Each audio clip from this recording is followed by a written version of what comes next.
अब जो हमारा नेक्स्ट सम है वो है 11th।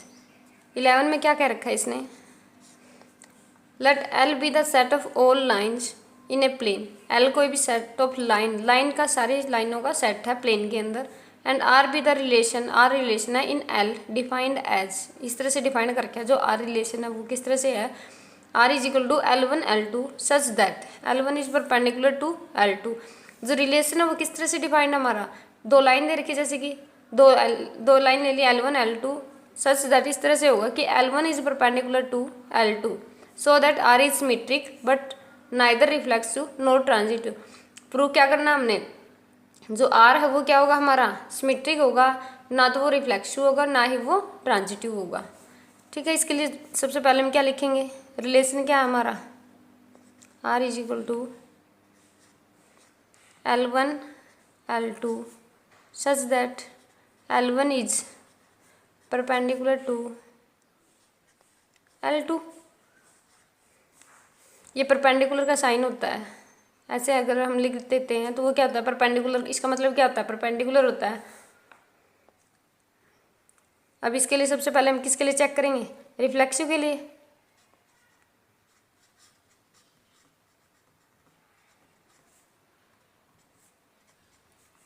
रिफ्लेक्सिव के लिए क्या करेंगे, सेम लेंगे, वही लाइन उसी लाइन के परपेंडिकुलर चेक करेंगे होगी या नहीं होगी। L1 को मैं L1 बिलोंग्स टू R, हमने ये चेक करना है। कोई भी लाइन खुद के परपेंडिकुलर नहीं हो सकती। मान लो कोई भी एक लाइन है, ये लाइन है, ये अब इसके खुद के क्या होगी, ये L1 लाइन है, इसके L1 के ही परपेंडिकुलर नहीं हो सकती, इसलिए क्या होगा L1 not belongs to, does not belongs to R।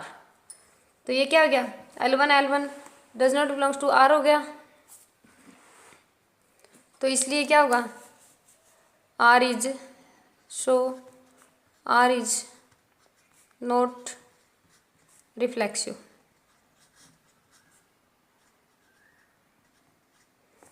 अब किसके लिए चेक करेंगे हम,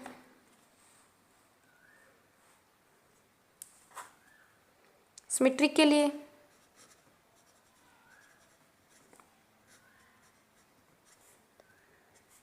सिमेट्रिक के लिए क्या होगा, दो एलिमेंट लेंगे, दो लाइन ले लेंगे हम, जैसे कि L1 L2 ले लिया, L1 L2 belongs to R, R में बिलोंग करता है।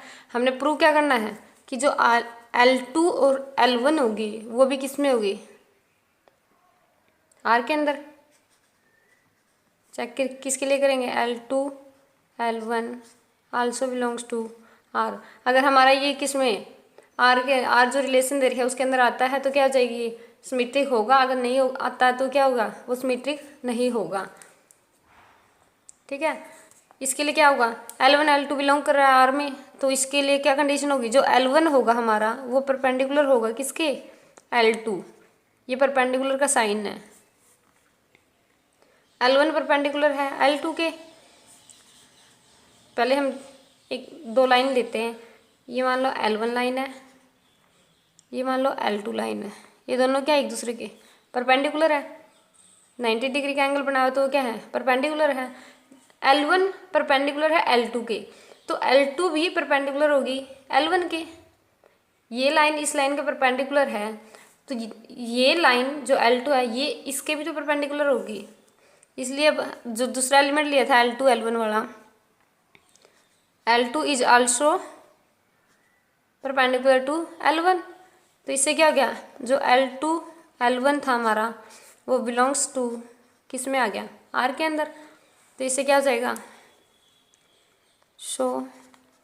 जो रिलेशन R है इज सिमेट्रिक। थर्ड किसके लिए चेक करेंगे अब हम, ट्रांजिटिव के लिए।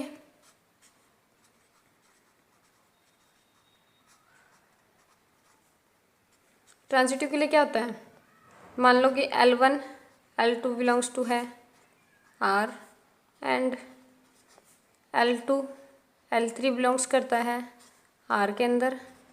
देन हमने प्रूव किसके लिए करना होगा, L1 L3 belongs to are.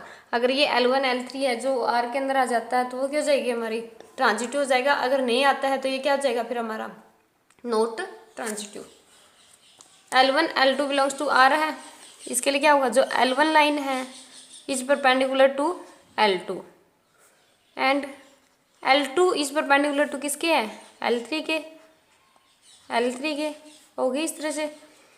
इसके लिए एक फिगर बनाएंगे हम, जो ये मान लो L1 लाइन है, इसके कौन परपेंडिकुलर है L2, ये L2 लाइन है, और जो L2 है वो किसके परपेंडिकुलर भी है L3 के, मान लो ये L3 लाइन है।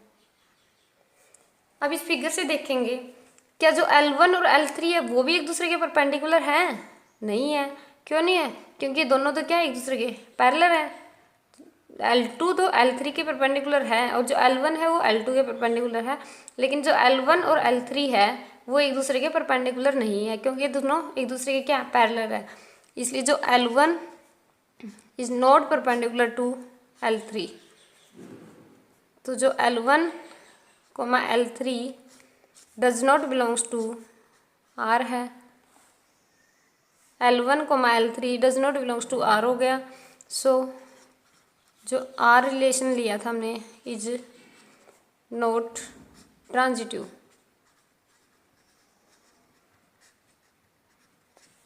ठीक है, अब जो नेक्स्ट सम है हमारा वो क्या है 12th।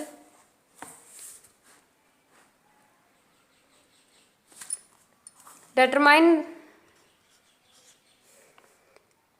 whether the relation R on Q minus 0। Q क्या होता है रैशनल नंबर। रैशनल नंबर कौन से होते हैं जो P बाई Q की फॉर्म में होते हैं, और जो नीचे वाला Q है वो इज नॉट इक्वल टू 0, वो कभी भी 0 के इक्वल नहीं होता है, क्योंकि अगर हम उसको 0 के इक्वल ले लेंगे तो ऊपर वाली कोई भी वैल्यू होगी नीचे 0 बन जाएगा, तो वो क्या बन जाएगी नॉट डिफाइंड। इसलिए जो Q है माइनस 0 ले रखा है इसने, इसके अंदर 0 इंक्लूड नहीं है। इसका मतलब यही है Q माइनस 0 का मतलब क्या है, जो Q रैशनल नंबर है उनके अंदर 0 इंक्लूड नहीं है, बाकी सारी वैल्यू है P बाई Q की फॉर्म में। Defined by a b belongs to R such that a b is equal to, जो ए और बी की डॉट होगी उनकी जो मल्टीप्लाई करेंगे हम वो किसके इक्वल होनी चाहिए 4 के equal is reflexive symmetric and transitive. Check करना है ये कंडीशन है जो रिलेशन के अंदर ये रिफ्लेक्सिव होगा सिमेट्रिक होगा या फिर ट्रांजिटिव होगा। सबसे पहले हम लिखेंगे रिलेशन क्या दे रखा है हमें R is equal to a b such that a b is equal to 4 where जो ए बी है हमारा वो किससे बिलोंग करेगा इससे Q माइनस 0, 0 को छोड़कर सारे रैशनल नंबर से बिलोंग करेगा ए बी। ठीक है, अब इसके लिए हम चेक करेंगे रिफ्लेक्सिव के लिए। पहले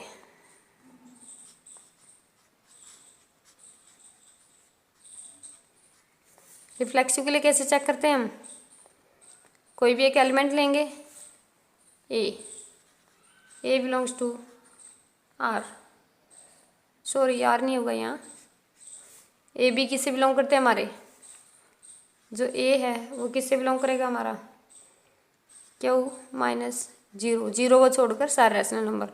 मान लो कि वो 1 ले लिया हमने, 1 बिलोंग्स टू, एग्जाम्पल के तौर पर हमने क्या ले लिया 1 बिलोंग्स टू Q माइनस 0। अब इसके ऊपर ये कंडीशन लगाएंगे 1 इंटू 1 इज इक्वल टू 4। क्या 1 और 1 की मल्टीप्लाई 4 के इक्वल होगी, नहीं होगी, तो जो ये कंडीशन है ये क्या होगी सेटिस्फाई नहीं करेगी। 1 और 1 की प्रोडक्ट 4 के इक्वल नहीं होगी, ये कंडीशन सेटिस्फाई नहीं होगी। तो इससे क्या हो गया ये हमारा जो ए बिलोंग्स टू आर होता है हमारा वो क्या हो गया, ये does not belongs to R हो गया, बिलोंग नहीं किया, क्योंकि इनकी जो प्रोडक्ट थी ए और बी की वो सेम 4 के इक्वल नहीं आई, इसलिए इसके अंदर बिलोंग नहीं करेगा। सो जो आर है इज नॉट रिफ्लेक्सिव।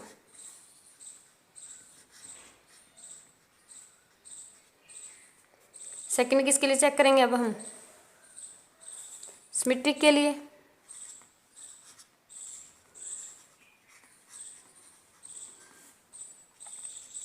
सिमेट्रिक के लिए कैसे चेक करते हैं? दो एलिमेंट लेंगे, ए बी बिलोंग्स टू जो सेट दे रखा हमें क्या वो -0 वाला, उससे लेंगे तो बी ए बी उसके अंदर बिलोंग करवाना हमने। उनके ऊपर भी जो रिलेशन की कंडीशन है वो भी सेटिस्फाई होनी चाहिए। ए बी मान लो किससे बिलोंग करता है? आर से। प्रूव किसके लिए करते हैं?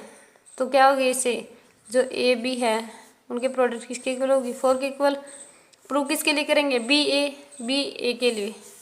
देन किसके लिए दिखाएंगे अब हम?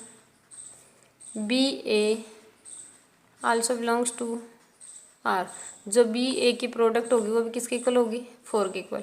अगर ऐसी कंडीशन सेटिस्फाई हो जाती तो वो क्या बन जाएगा? सिमेट्रिक। अगर सेटिस्फाई नहीं होते हैं तो वो क्या नहीं होगा? सिमेट्रिक नहीं होगा। कोई भी एग्जांपल लेके देखते हैं। मान लो कि 1 4 ले लिया, बिलोंग्स टू आर है। 1 × 4 इक्वल टू कितना हो जाएगा? 4 के इक्वल आना चाहिए। इनकी मल्टीप्लाई भी क्या आएगी हमारी? 4 = 4। अब इसके लिए 4 1 के लिए चेक करते हैं। 4 1 के लिए कैसे चेक करेंगे? 4 × 1 = 4 आना चाहिए हमारा। 4 × 1, 4 की और 1 की मल्टीप्लाई कितनी होगी? 4 = 4 बन जाएगा। इसके लिए भी क्या होगी? ये कंडीशन सेटिस्फाई हो गई। तो जो 4 × 1 था वो बिलोंग्स टू किस में हो गया? आर के अंदर। मतलब कि क्या हो गया? B a belongs to R, so R is symmetric.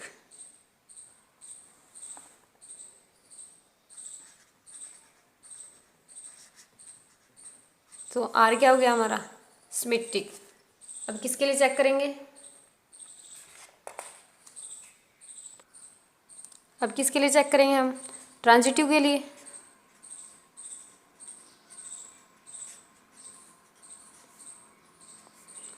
Transitive के लिए कैसे चेक करते हैं? मान लो ए बी एलिमेंट्स हैं, वो बिलोंग करता है किसके अंदर? आर के अंदर। एंड बी सी एलिमेंट है वो किसके अंदर बिलोंग करता है? आर के अंदर। देन हम किसके लिए चेक करते हैं? ए सी के लिए चेक करते हैं कि ए सी बिलोंग करता है या नहीं करता है आर के अंदर। A b belongs to R है तो क्या कंडीशन थी हमारी? A dot b = 4 and b c belong करता है आर में तो क्या होगी? B dot C = 4। प्रूव किसके लिए चेक करेंगे फिर हम? ए सी के लिए चेक करेंगे। पहले कोई भी एग्जाम्पल लेके चलते हैं हम। एग्जाम्पल के अंदर कोई भी वैल्यू ले लेते हैं। मान लो कि 1 4 ले ली। 1 4 बिलोंग्स टू है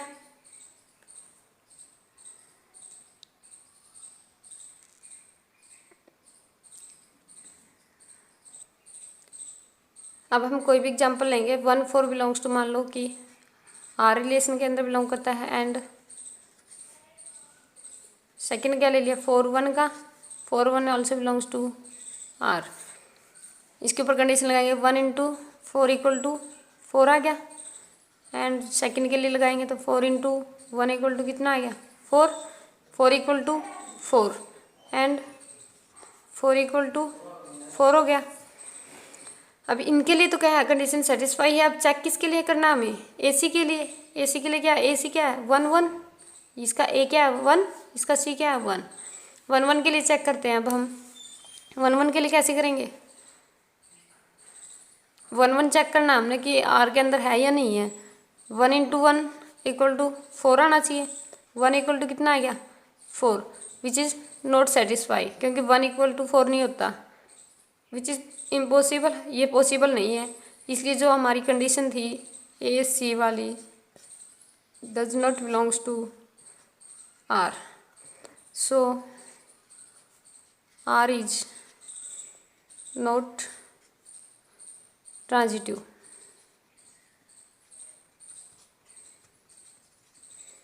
ठीक है, जो एक्सरसाइज 1.1 थी वो होगी कंप्लीट।